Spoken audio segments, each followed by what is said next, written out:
Amén y amén. Muy bien, abrimos nuestras Biblias en Génesis capítulo 18. Amén. Para continuar con nuestro estudio. Para eso tenemos que recordar Génesis 15, porque dice después, y esa frase después es importante que nosotros sepamos que eso viene seguido de el capítulo 15 de Génesis, ¿verdad? Entonces, ¿qué pasó en Génesis 15? Dios le promete a Abraham un hijo. ¿Amén? Dios le promete a Abraham que traería consigo una descendencia que sería de bendición a todas las familias de la tierra, que su familia sería el modelo de bendición de Dios. Amén. Entonces era algo muy importante que debemos de destacar.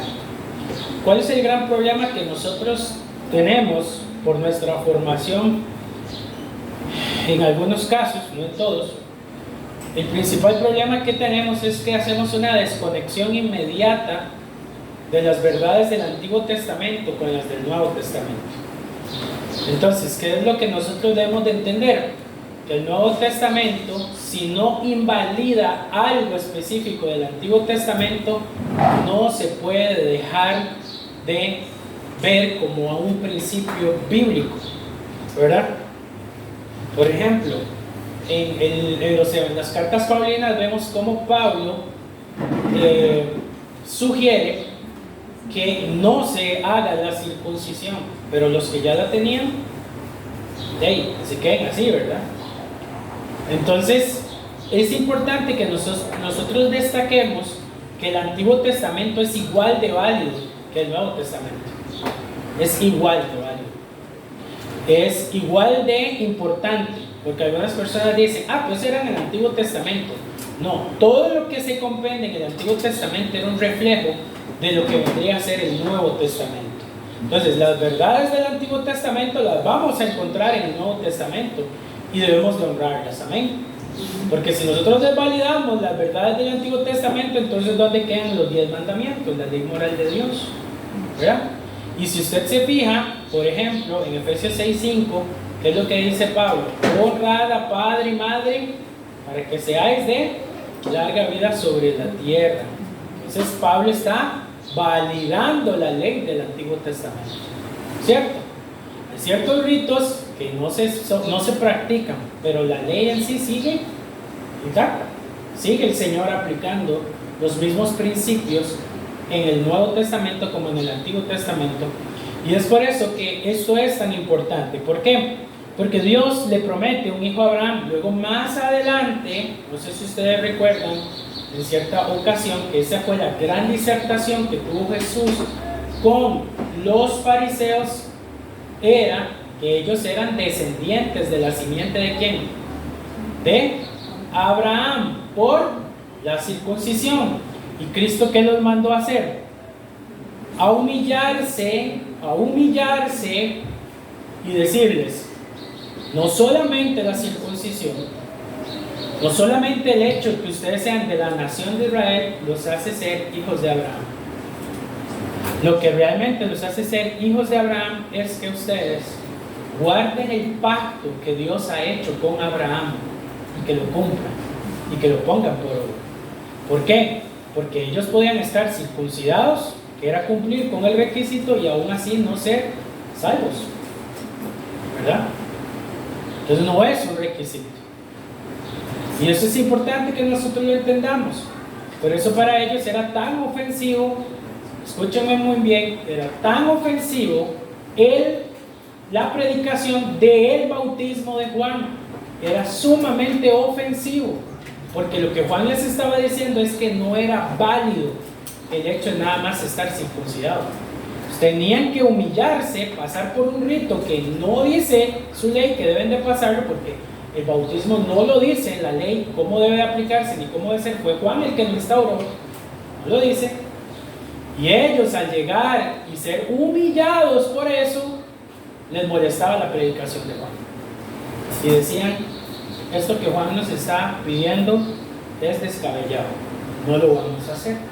Por eso es que nosotros vemos que Juan los mandaba a arrepentirse, porque ellos basaban su salvación en la circuncisión, en su propia dependencia y en la dependencia de lo que habían hecho sus padres. ¿Ven? ¿Y qué importante es esto? Por eso tiene tanta relevancia, porque si nosotros no conocemos las señales del pacto, ni tampoco conocemos el pacto en sí, de cómo Dios le promete un hijo a Abraham, no vamos a entender el Evangelio, no lo vamos a entender. Simplemente lo vamos a ver y vamos a decir, ay sí, qué raro, ¿verdad? Nada más, pues, se ofendieron porque Juan les dijo que se bautizaran. No, se ofendieron porque lo que estaba ahí plasmando Juan era que no era suficiente pensar que el hecho de que usted fuera israelita y que usted hubiera cumplido con los requisitos de ser israelita lo salvaba. ¿Cómo trasladamos eso hoy a la fe cristiana? Pregúnteselo. ¿Cómo es que mucha gente cree que hacer ciertas cosas dentro del cristianismo lo salvan y que tienen que hacerla por voluntad propia? Imagínense, los judíos lo hicieron sin voluntad propia y ellos creían que eran salvos. Entonces, por eso es que es tan importante ver cómo Dios promete a Abraham este hijo y cómo eso tiene tanta importancia en nuestra fe y cómo eso nos puede llevar a conocer mejor a Dios. Así que dice, después le apareció. Este después son 13 años después de la primera promesa de Génesis 15. Fueron 13 años después. Entonces esto es muy importante porque en esos 13 años ya vimos que había pasado ciertas cosas lamentables, en cómo Sara le ofrece a su sirvienta Agar, a su sierva, y ellos intentan, escúchenme muy bien, cumplir la promesa de Dios con sus propias fuerzas, con sus propias condiciones. Y ahí es donde comienza, hermanos, el problema, que el pacto que Dios le había hecho a Abraham tenía sus condiciones, y el pacto era: usted va a poder disfrutar de las bendiciones del pacto si me obedece y si hace lo que yo le digo. Amén. ¿Qué otra relación tiene para que podamos explicar y entender el tema del pacto? Es igual que el matrimonio. En el matrimonio hay responsabilidades y hay también deleites que se pueden cumplir si se mantienen las responsabilidades. Si no hay responsabilidades, ciertos deleites del pacto deben de quitarse. Eso lo enseña el Señor. Entonces, de igual manera, el pacto de Abraham se sumerge bajo la misma visión de que si él no cumple de acuerdo a las estipulaciones que Dios había puesto, entonces no podía disfrutar de las bendiciones de Dios. ¿Y qué fue lo que trajo? Una gran calamidad y una gran dificultad. Pero Dios nos enseña algo hermoso de la doctrina pactual, y esto es lo que yo ocupo que me pongan mucha atención. Nuestra infidelidad no anula el pacto de Dios, porque Abraham fue infiel, y eso no hizo que se anulara la promesa de Dios de hacer de él una gran nación. Por lo tanto, el hombre no está en la disposición de negociar ni de establecer condiciones a los pactos que Dios le pone. Yo no puedo decir: Dios, vamos a hacer un pacto y estas van a ser las condiciones y estos van a ser los beneficios, y usted y yo vamos a tratar como un igual. No. Por eso, pongan mucha atención, hermanos. No existe tal cosa como una relación personal con Jesucristo. No hay relaciones personales con Jesucristo. No entra en una relación pactual, porque una relación personal son mis términos y sus términos. Y en la salvación no hay sus términos ni mis términos. En la salvación solo están sus términos. Y Él me salva a mí de acuerdo a sus términos, no a mis términos, no a mis indicaciones, no a mis puntos de vista, no a mi visión, no a mi forma de ser, sino que Él me salva de acuerdo a qué, a lo que Él ha estipulado a través del santo evangelio de nuestro Señor, hermanos. Entonces, no estamos en ningún momento en las condiciones de poder establecer o obligar a Dios a hacer algo. Tanto así, hermanos, pongan atención, tanto así, que aunque se quebrantó el pacto, Dios continuó con su promesa, con Abraham y con Sara, porque es Dios quien cumple su pacto, no somos nosotros. No somos nosotros los que hacemos algo para que Dios nos salve y que Dios cumpla sus palabras. Amén. ¿Qué nos requiere? Obediencia, deleite en Él, que lo glorifiquemos, que lo exaltemos y que traigamos honra y gloria a su nombre. Amén. Entonces, hermanos, dice así: después de que apareció Jehová en el encinar de Mamre, estando él sentado a la puerta de su tienda, en el calor del día, como un día como hoy, dice, y alzó sus ojos y miró, y he aquí 3 varones que estaban junto a él, y cuando lo vio, salió corriendo de la puerta de su tienda a recibirlos, y se postró en tierra. Aquí vemos que Abraham estaba un día en su casa, como muchos de nosotros, con la puerta abierta por el calor que hacía. Hermanos, inmediatamente corrió con la intención de adorarle y de exaltarle y de traer honra al nombre de Dios, que venía junto con otros 2 varones. Otras 2 personas venían con el Señor, venían hacia Él. Esto es muy importante destacar, porque estas 2 figuras más adelante van a tener mucha relevancia, así que si pueden, márquenlas. Amén. Y dijo, Señor, si ahora he hallado gracia a tus ojos, te ruego que no pases de tu siervo. Amén. Que se traiga ahora un poco de agua, lavad vuestros pies, recostaos debajo de un árbol, y traeré bocado de pan, y sustentad vuestro corazón, y después pasaréis, pues por eso habéis pasado cerca de vuestro siervo. Y ellos dijeron, haz así como has dicho. Entonces Abraham fue deprisa a la tienda a Sara y le dijo, Sara, prepare la comida. Toma pronto 3 medidas de flor de harina y de amasa, y haz panes cocidos debajo del rescoldo. Y corrió Abraham a las vacas, tomó el becerro tierno y bueno, y lo dio al criado, y este se dio prisa a prepararlo. Tomó también mantequilla, leche del becerro que había preparado, y lo puso delante de ellos, y él se estuvo con ellos debajo del árbol y comieron. Y aquí hay un principio bíblico que podríamos declarar importante, que se llama piedad y hospitalidad.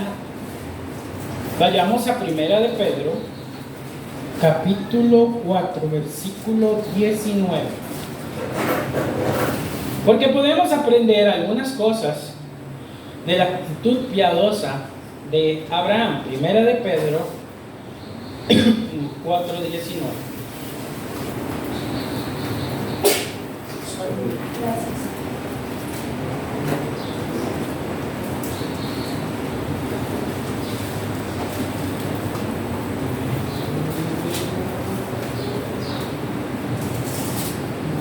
Me dice amén.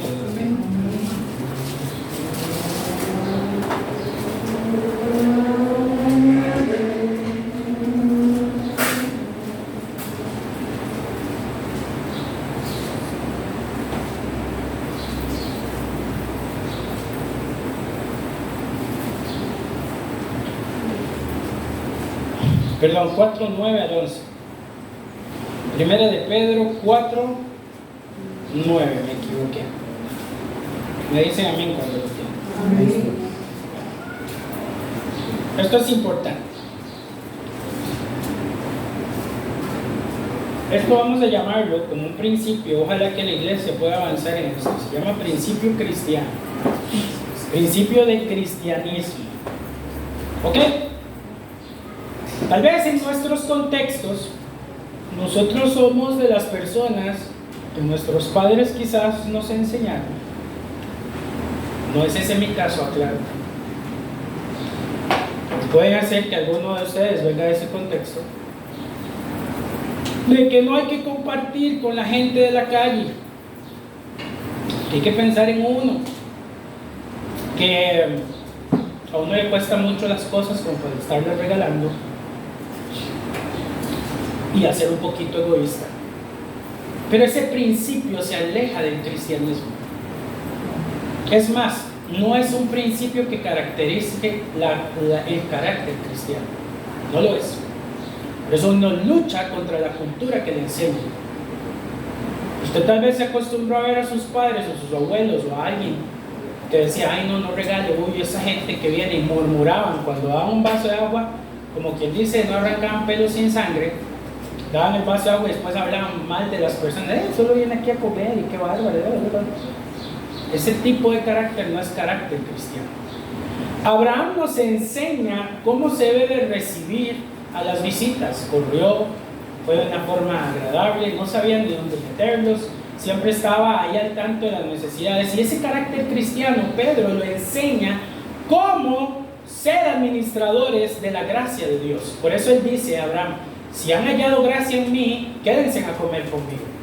La gracia de Dios también se manifiesta en ser piadosos y hospitalarios.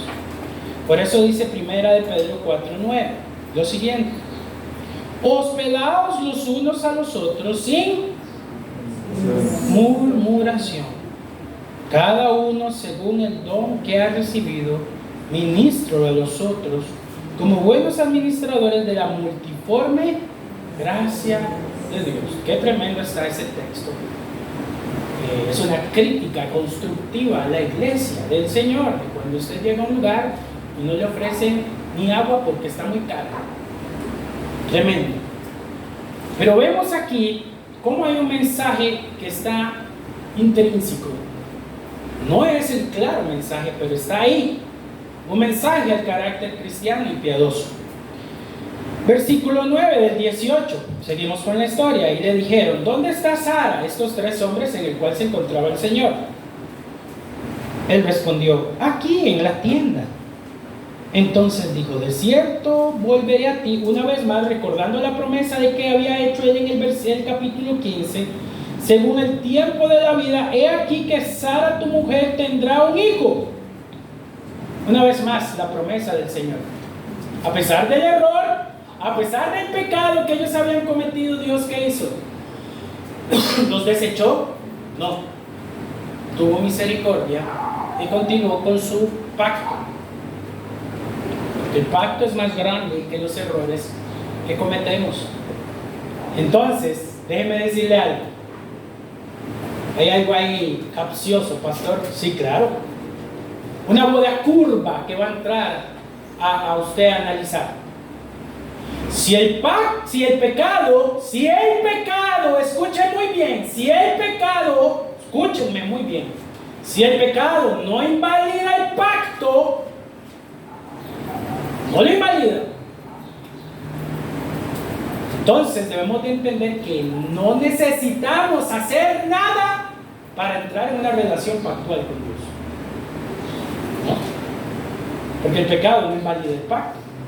Cuando el pacto ha sido puesto, la obediencia trae sin duda alguna la confirmación de que yo disfrutaré de los beneficios del pacto. Pero por eso es que todas las personas de la casa de Abraham, sin haber hecho antes algo, eran circuncidados y entraban en el pacto. Porque el pacto no se invalida ante el pecado ni la decisión que yo tengo. ¿Entienden? El pacto, cuando ha sido puesto, nada lo invalida. ¿De acuerdo? Entonces eso fue así.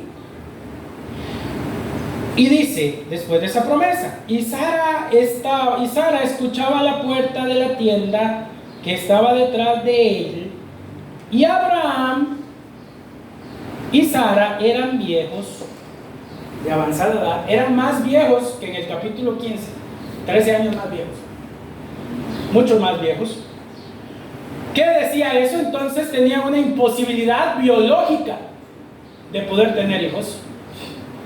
Es más, habían 3 factores que hoy vamos a enumerar. El primero, imposibilidad biológica, ¿de acuerdo? Por eso dice de edad avanzada. Y Sara le había cesado ya la costumbre de las mujeres. Segundo, ya no tenía, ya no ovulaba. Ella no ovulaba. Y tercero, dice, se rió pues Sara entre sí diciendo: después de que he envejecido tendré deleite. La tercera más complicada. No había interés. No habían ganas. ¡Qué gran problema! Y Sara se estaba riendo, ¿verdad? Dice, tendré, después de la bronca que había pasado con Agar y el problema, y que Agar, y que qué bárbaro, que usted, y en qué momento usted hizo eso, y cuando había sido Sara la que lo había ofrecido. Sara enumera todas esas cosas y se ríe. Son los planes de Dios, pero los míos no, ¿verdad? Esa es la voluntad del Señor, pero no la mía. Tantas cosas que podemos conjeturizar. Y ella dice, después de que he envejecido tendré deleite, siendo también mi Señor ya viejo. Salió rascando a Abraham, dice, yo tampoco. Ya no hay interés de él en mí, ¿no? Ya estamos en otra etapa, Señor. Vamos de bajada, vamos pensionados, ¿verdad? Entonces Jehová Dios dijo a Abraham: ¿por qué se ha reído Sara? Santo Dios, Sara dijo, ¿lo pensé o lo dije? No, yo creo que lo pensé. No, sí lo dije. No sé si les ha pasado eso, que ustedes lo piensan, pero que ya lo dicen. ¿Qué problema? La oyeron. Esto nos muestra algo importante, que debemos de vivir nuestra vida como Sara, sabiendo que Dios en cualquier momento puede escuchar todo lo que pensamos. Todo. Y entonces Sara entra en una situación dual en donde se ve descubierta. Y entonces dice lo siguiente: ¿será cierto que he de dar luz siendo ya vieja? En forma de pregunta sarcástica. ¿Hay para Dios alguna cosa difícil? Dice el enviado. Al tiempo señalado volveré a ti, según el tiempo de la vida Sara tendrá un hijo. Y entonces Sara negó diciendo, yo no me reí, porque tuvo miedo. Otra mentira más de la familia de Abraham. Oh, yo no. Yo tengo toda la intención y el deseo de mi corazón, Señor, estoy lista, preparada. Pero era mentira. Toda la duda estaba llena de él. Una vez más, no es la duda, no es la certeza lo que valida el pacto. No es nuestra disposición, no es nuestro interés, ni de nuestro gusto. Es la voluntad de Dios la que prevalece en sus promesas y en su pacto. Y aquí lo vemos claro y tajante. Habían muchas imposibilidades, muchas contras, muy válidas, muy claras, muy tácitas, pero aún así el Señor, con todo y la risa burlona y sarcástica de Sara, Dios dijo, en el tiempo de la vida te daré un hijo. Porque Dios cumple sus promesas, Dios cumple su pacto. Cuando los padres corren a que sus hijos entren en relación pactual, ninguno de ustedes sería lo suficientemente tonto para reírse y decir, ¿qué se va a salvar mi hijo o mi hija? Ninguno. Todos de una manera concreta decimos, amén, así es, tengo la fe certeza de que Dios hará la obra. Es más, muchos de ustedes, si pudieran traerlos a rastras a la iglesia, lo harían contra su voluntad. Y eso invalidaría el pacto de Dios si los trajeran contra su voluntad. Porque usted le predica a sus hijos y a sus nietos en contra de su voluntad, ¿cierto? O ellos dicen, no, háblenme mientras sigo en mis pecados y mis inmundicias, le voy a sacar una hora para que usted me hable todo lo que quiera del Evangelio. Usted les predica el Evangelio contra su voluntad, y a pesar de que lo hacen contra su voluntad, sin entendimiento y arrepentimiento, Dios los llega a salvar y les da convicción de pecados. Contra su voluntad, no por su voluntad. No de manera libérrima. Ellos vienen y dicen, sí, mami, papi, voy a buscar al Señor, mañana me bautizo. No, ellos vienen en contra de su voluntad y Cristo los arrastra hacia ellos y los salva. No por señal, sino por el pacto que Dios ha hecho. Cuando Dios pone el sello de la salvación, ellos serán salvos, como lo hizo con los hijos de Sara. El hombre puede oponerse en gran medida a querer ser salvo, puede oponerse a algo con todas sus fuerzas, pero al final Dios cumple su propósito. Eso es lo que nos enseña esta doctrina. Qué vergüenza pasó Sara, ¿verdad?, delante del Señor, y aún así negando. No, imagínense qué contradictorio usted, Dios. Yo no sé si usted se imagina un momento en el que Cristo venga y yo creo que yo haría así un puño y pongo la mente en blanco para no pensar nada que ofenda delante de él, porque Él me escucha todo lo que yo pensaría. Entonces Sara ahí quedó en descubierto, no pudo ni poner las manos, nada más recibió el zape, ¿verdad? Porque tuvo miedo y le dijo, no es así, sino que te has reído. Y el Señor concluye con eso, no me engañas, sé que te reíste y que no crees en mis promesas. Ahora vamos a ver eso una vez más. El hecho de que Sara no creyera invalidó el pacto. Vean qué fuerte es esto, porque siempre nos han enseñado, es que hay que creer para ser salvo. Y no es cierto. Cuando Dios nos salva, porque Dios primero nos salva desde antes de la fundación del mundo, y después dice Efesios que nos da la fe. Después, pero la salvación se dio antes de la fe o de la predestinación que Dios hizo desde antes de la fundación del mundo, como lo dice el mismo libro de Efesios 2. Lo hizo antes de que nosotros quisiéramos pensar siquiera en creer en Él. Él ya nos había salvado. No era una cuestión de nuestra voluntad, sino de su voluntad. Amén. Cerramos con esto y entramos ahora sí, cómo Abraham intercede por las 5 ciudades. No eran solo 2 ciudades. La ciudad de Sodoma y Gomorra eran las principales, pero eran 5. Solo se mencionan 2 porque eran las más grandes. Estas mismas ciudades de Sodoma y Gomorra fueron las que Abraham ayudó en su momento a luchar contra otros reinos, así que Abraham las conocía. Los reyes de esas ciudades, las personas que vivían en esas ciudades no eran ajenas a Abraham, Abraham los conocía.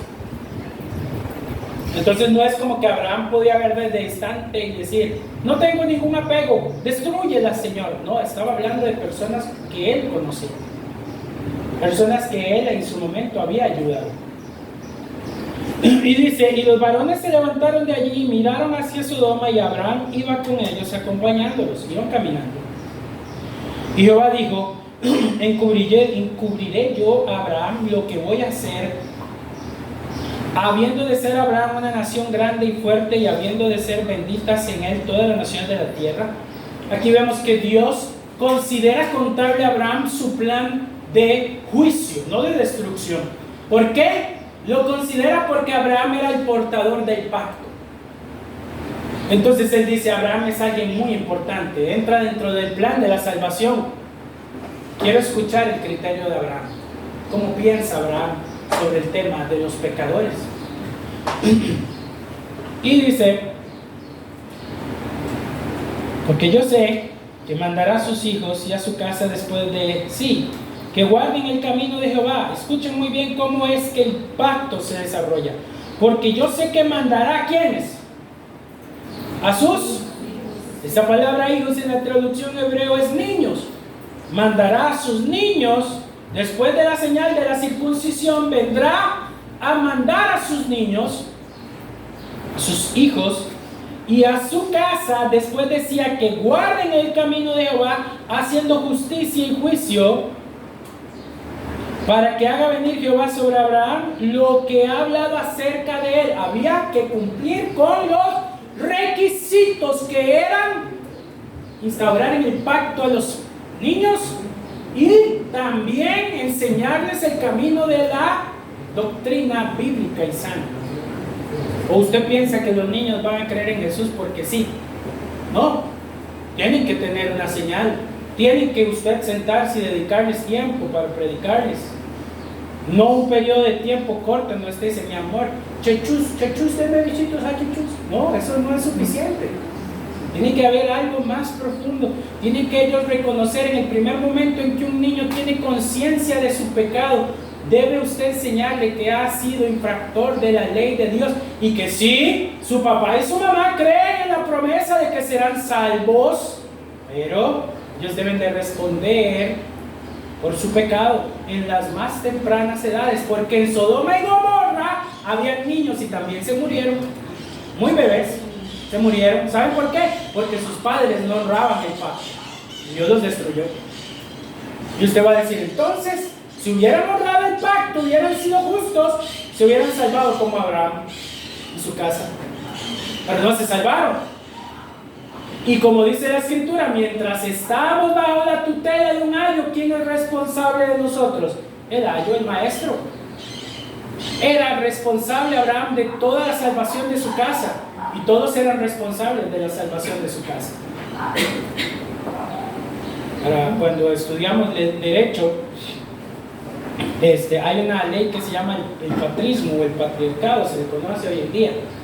Cuando los romanos cambiaban de fe y de forma de creer, el padre de familia decía, ahora todos vamos a ser cristianos, desde el más pequeño hasta el más grande, ahora va a ser cristiano.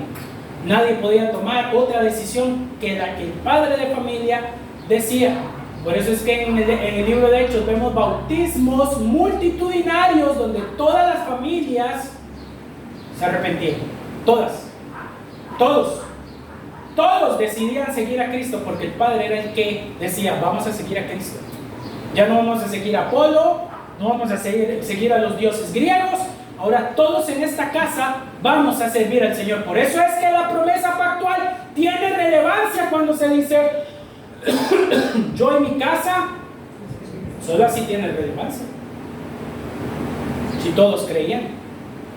Hoy en día no, hoy en día la gente dice, no, es que es decisión de él si quiere seguir al Señor, eso es personal, ¿verdad? No es personal, es una situación factual. Dios no se ajusta a nuestros estándares, nosotros nos tenemos que ajustar a los estándares de Dios. Amén. Pero hemos perdido eso y otro montón de cosas.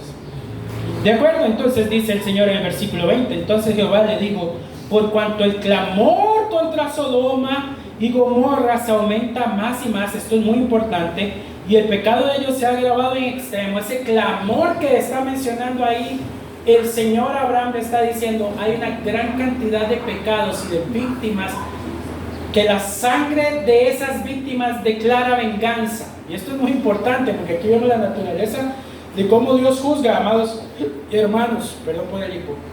Esto nos enseña que todas las cosas que están pasando ahorita no quedan impunes. No. Hay venganza que se está clamando al cielo. Todas las injusticias que pasan, Dios las conoce y constantemente están presionando al cielo diciéndole, Señor, vénganos. Señor, haznos justicia. Porque Dios es Dios justo. Y Él mira la maldad de los hombres y ve las injusticias y paga a cada quien conforme sus actos. Así es. Y dice que este clamor se levantó y llegó hasta el trono de Dios. Y aumentaba más y más, o sea, no paraban de pecar, no paraban de hacer lo malo. Amén. Y se agravaba. Descenderé ahora, dijo, y veré y veré si han consumado su obra según el clamor que ha venido hasta mí. Esto es increíble, porque eso quiere decir que Dios mismo decidió descender, no solamente escuchó el clamor, Él dijo, voy a ir a ver entre los hombres, a ver si realmente hay tal grado de maldad. ¿Saben cuál era el tal grado de maldad? Que cuando envió a estos dos hombres, hasta los niños querían violarlos. Hasta los niños que vivían en Sodoma y Gomorra querían violar a esos enviados de Dios. Eran tan malos y tan perversos que no había ni un solo justo en esa región, ni uno. Por eso el libro de Apocalipsis dice que Dios juzgará a grandes y a... No pensamos que está hablando de enanos. Los pequeños son niños también. Niños.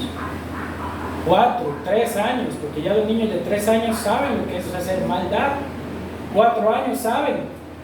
Usted va a un kinder y más de uno se burla de los compañeros, hacen escarnio y hacen hasta maldades terribles. Y hay gente que dice, no, son angelitos. Ángeles caídos son.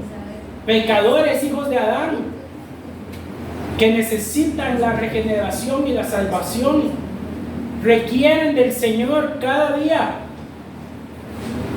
Solo algunos que piensan que es un ángel, un muchachón ya de 19 años o 20 años y dicen, es un ángel del cielo, él no mata ni una mosca.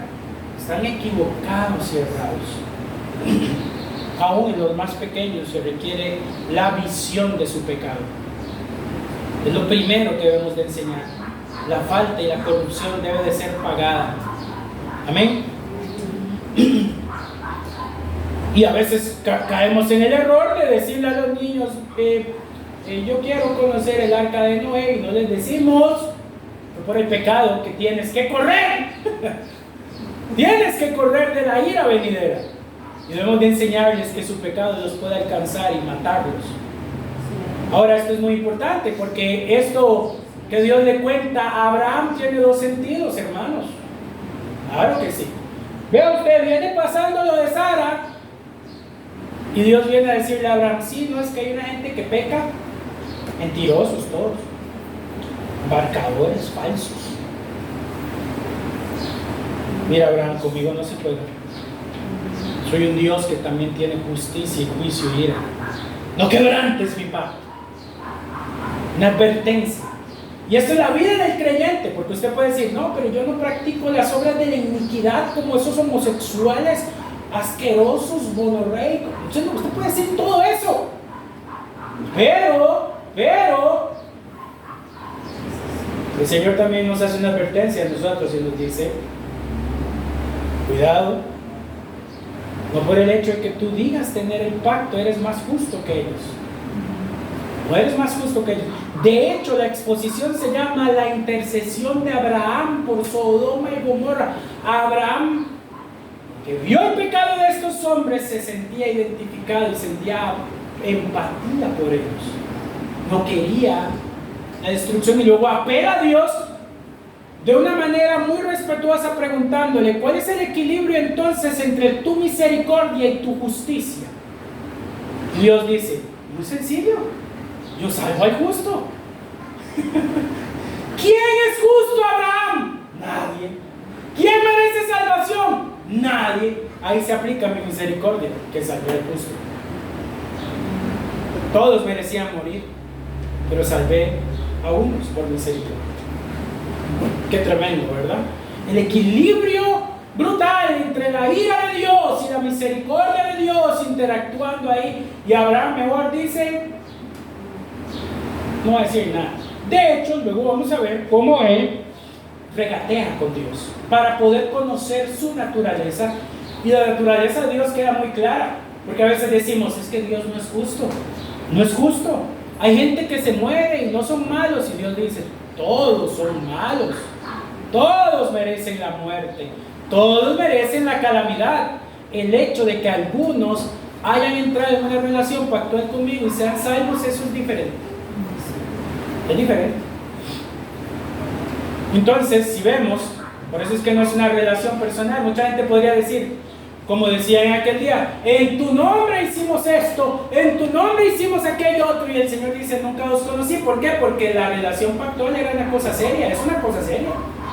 Yo no entro en una relación de pacto con Dios en donde Él me dice, obedece mis mandamientos, y yo digo, no, obedezco los que me convienen. Yo no puedo decirle eso a Dios, no puedo. Entonces, ¿qué? El Señor me dice, nunca os conocí. Si no obedeces la plenitud de las condiciones pactuales, rompes el pacto y no mereces tener una relación conmigo. Es contundente. Por eso es que en Sodoma y Gomorra no hubo salvación, porque no había relación pactual. ¿Qué tenía Dios con Sodoma y Gomorra? Nada. Dios tenía relación con Abraham. Y por eso Abraham interpela e intercede ¿por quién? Por Lot, que era de su familia. ¿A quién salvó Dios en Sodoma y Gomorra? ¿Solo a quién? ¿Que era de qué? ¿De quién? ¿Qué había hecho Lot para ser salvo? Solamente porque entró en una relación pactual Abraham, Dios salvó a Lot. Entonces, vemos aquí lo siguiente, porque ya vimos que Lot hasta le robó a Abraham, y Abraham se hizo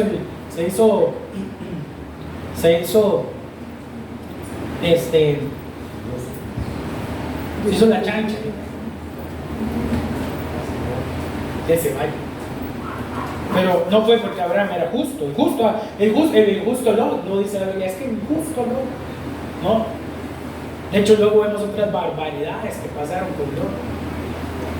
Y vemos claramente que no era porque sí. Por eso muchos de ustedes dicen, ¿y por qué Dios, a pesar de que David había pecado, lo salvó? ¿Cómo estamos seguros? Porque era una relación pactual. Dios perdonó su pecado y continuó con su pacto.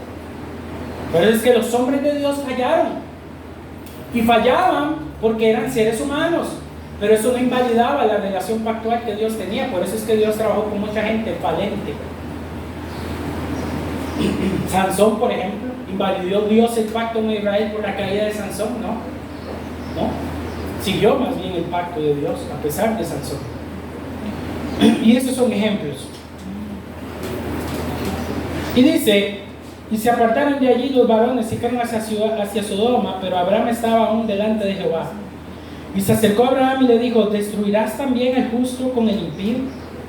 Quizás haya 50 justos dentro de la ciudad, ¿destruirás también?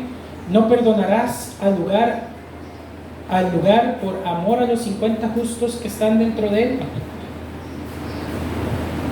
Abraham intentaba recordarle a Dios su naturaleza.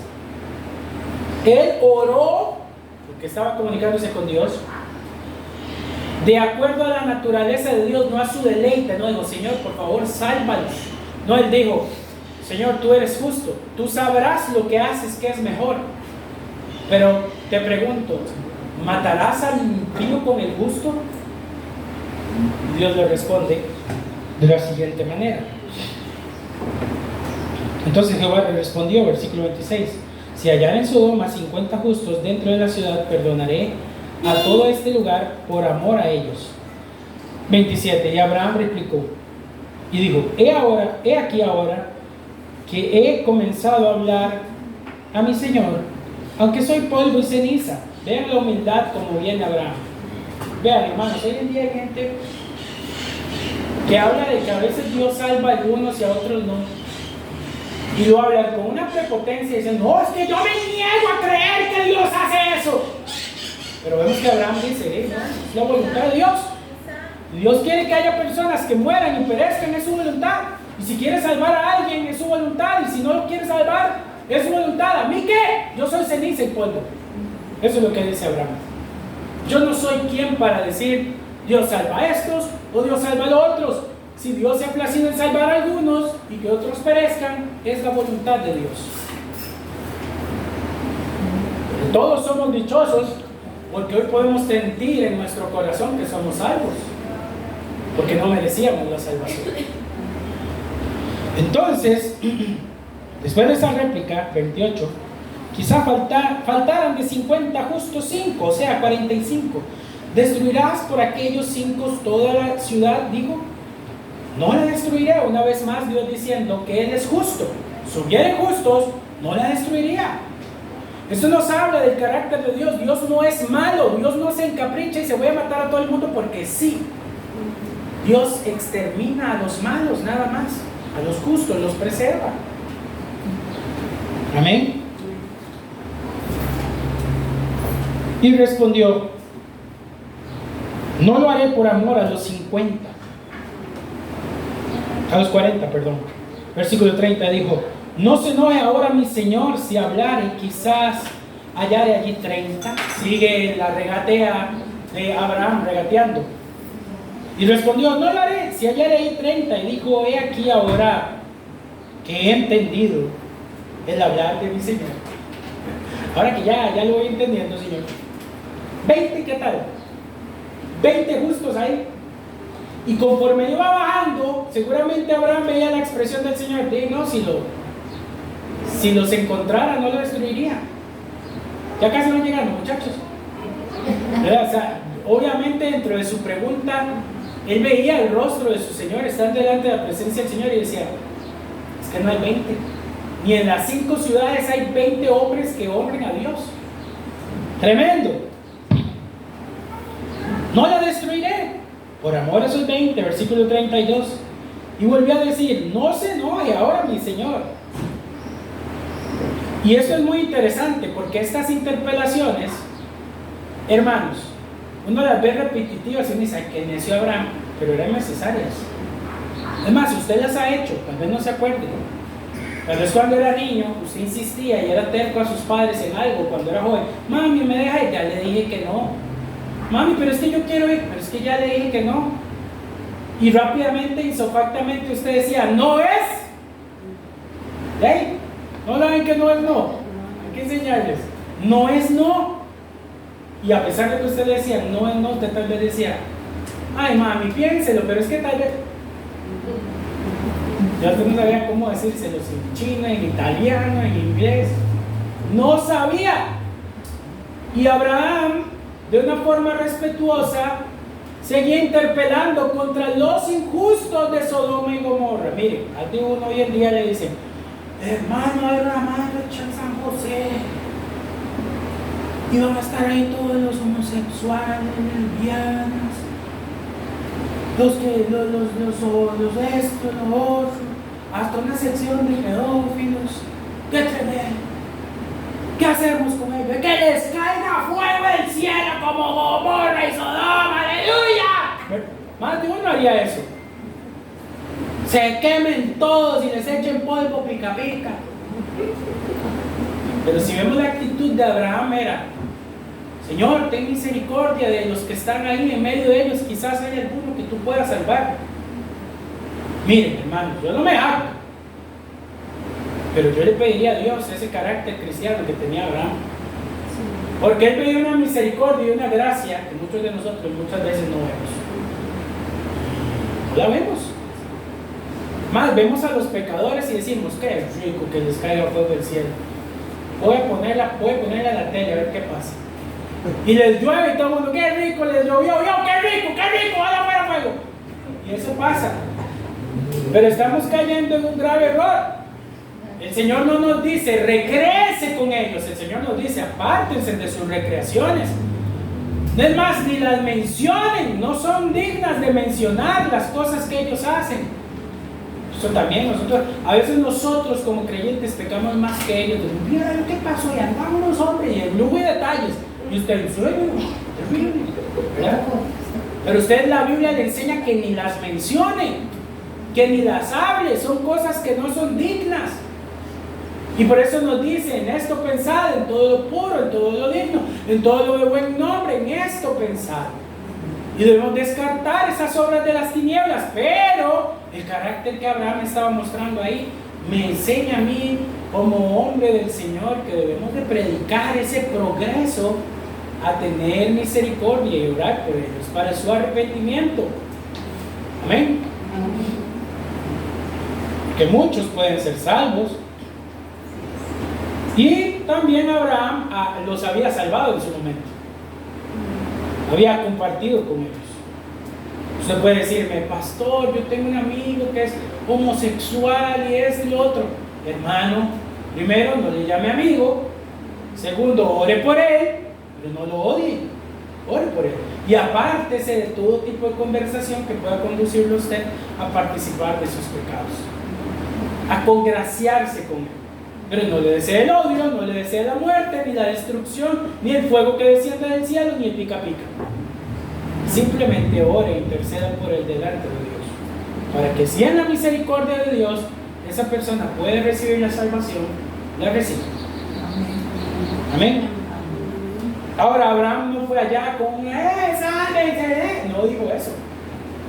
Se mantuvo al margen e intercedió en su casa, ¿verdad? No fue a provocarlos, a decirle arrepiéntete, ¿no? Que no está mal, también algunos de ustedes pueden hacer eso, sí, va a padecer por Cristo, pero no les va a caer bien.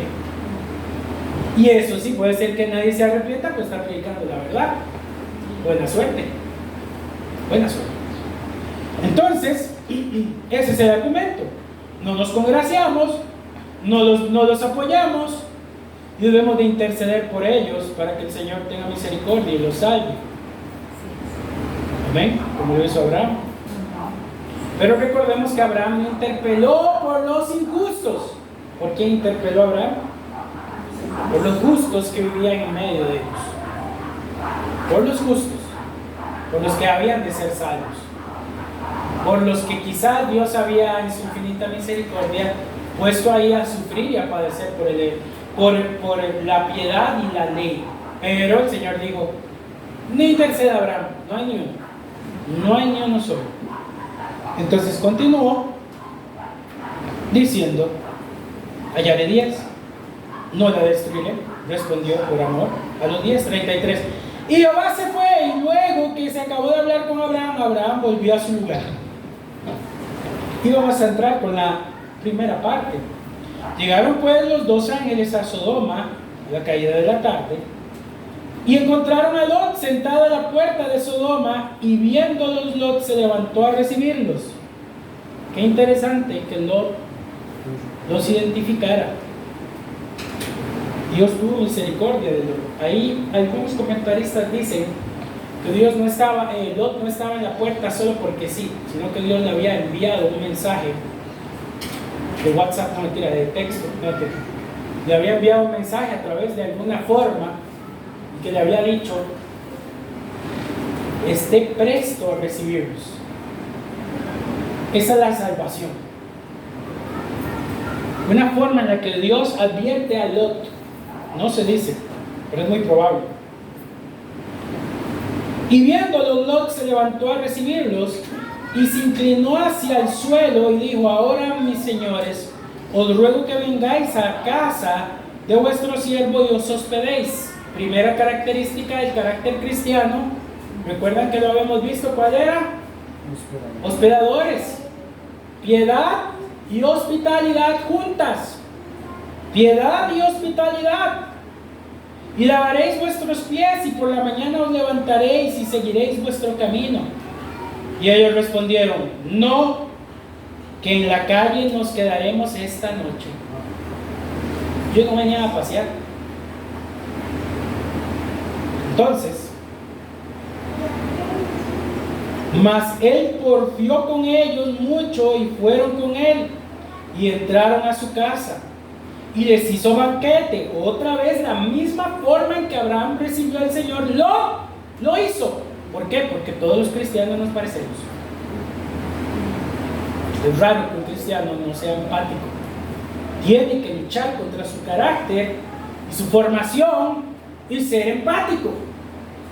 Porque ahora no vivo yo, sino que vive Cristo en mí. Ya no son mis costumbres, no son mi forma de ser. No es que yo soy muy huraño, soy como un puerco espín, hermano, me abrazan y te punzo. No, tenemos que ser diferentes. Mire, cuando usted vaya a la casa de alguien y agua no le ofrezca, dígale, pero ni a los ángeles de Sodoma y Gomorra le ofrecieron menos, hermano. Puede empezar a decir eso ya.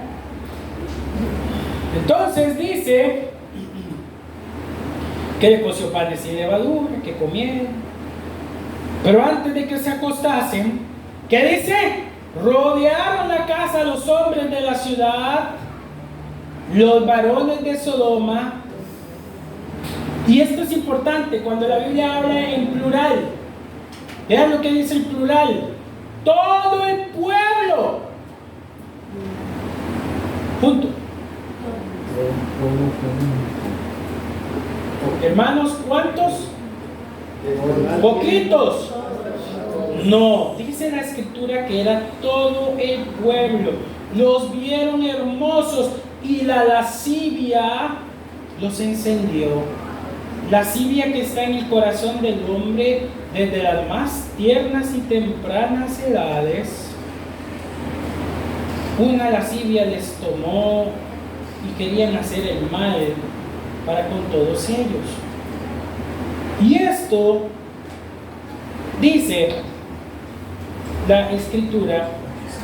Déjenme buscar la traducción que quiero.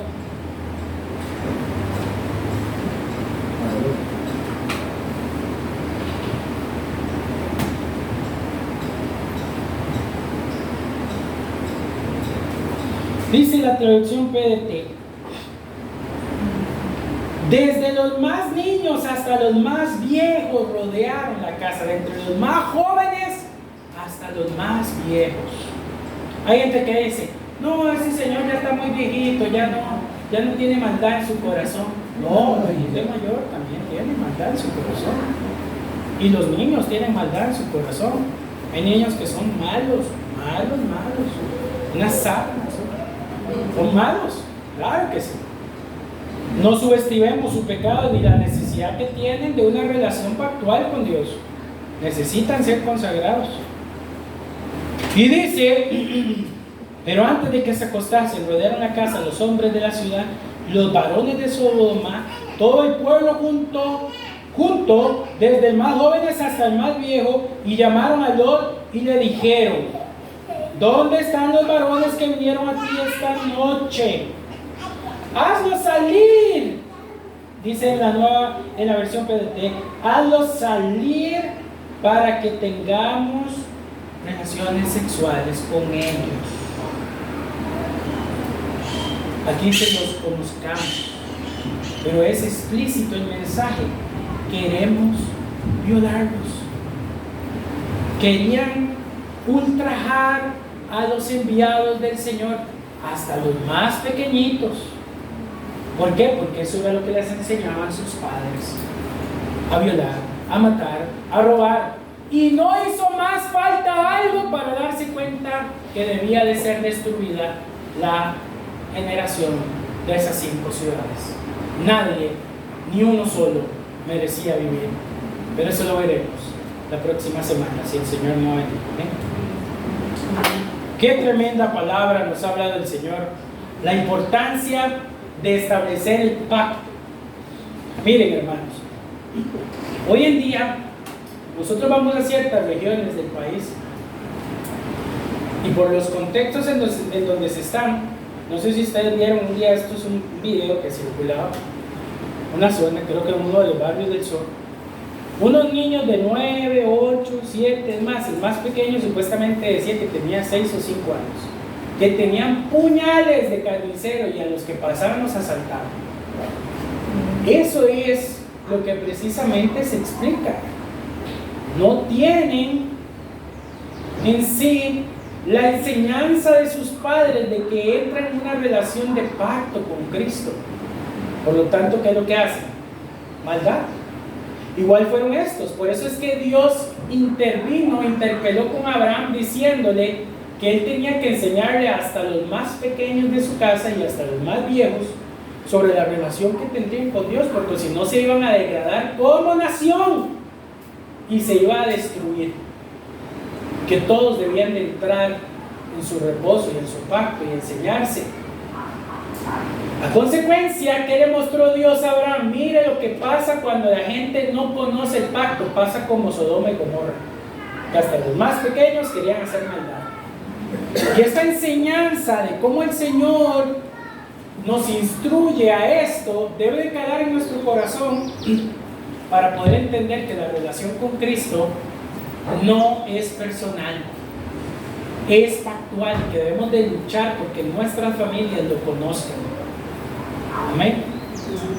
Es más, la oportunidad latente de formar la mente joven de un niño hay que entrarle. ¿Quiénes sí sabían eso? ¿Se acuerdan de la abuela de Timoteo? ¿Qué hizo la abuela de Timoteo? Era una mujer piadosa y le predicó a Timoteo. Es más, Timoteo era de padre griego y mujer hebrea, si mal no me equivoco. Pero Timoteo creció bajo las costumbres hebreas y su abuela le enseñaba los rollos a través de las canciones que los hebreos hablaban de la justicia de Dios y cómo Dios rescató al pueblo de Israel de Egipto. Él aprendió teología. Nunca nos cerremos a la posibilidad de predicarle a algún miembro de nuestra familia con la intención de que entre en una relación pactual con Dios. Qué bueno sería que todos viéramos a nuestros familiares como un círculo pactual, digamos, yo quiero que entres en relación pactual con Dios. Que como familia, aunque sea mi sobrino, mi sobrina, o mi primo segundo, que lleva mi apellido, entre en una relación familiar y pactual con Dios, como lo hizo Abraham. Y como lo hicieron otros. Recuerden lo que les hablé de la ley patrística de los romanos. Cuando un romano se convertía, mandaba a llamar a todos los que estaban bajo su cuidado y les decía, ya no vamos a adorar a los dioses paganos.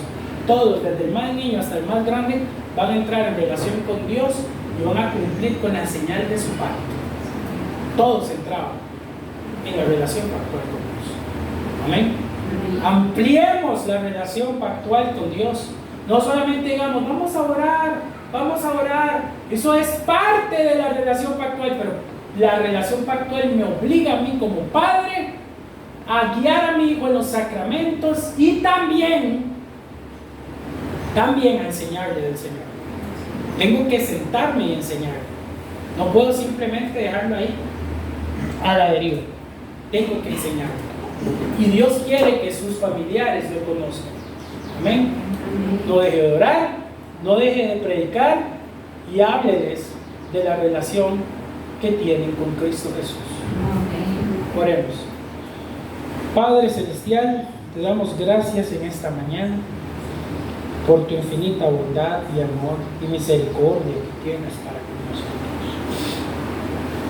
Gracias por tu Hijo Jesucristo, por la relación que has establecido junto con nosotros, por las señales que has dejado. Gracias por el amor eterno que tienes, porque a pesar de nuestra infidelidad, tu pacto prevalece. Así lo mostraste con Sara y Abraham, y a pesar de que fallaron, tú, Señor Todopoderoso, les perdonaste y pudieron cumplir con detalle esa relación que tú habías establecido con ellos. Te damos gracias porque muchas veces hemos fallado y tú no nos has desechado, sino que más bien confirmas por qué nos has amado, por amor a tu Hijo Jesucristo. En el nombre de Jesús, amén y amén. Vamos a pasar al tiempo de la cena del Señor.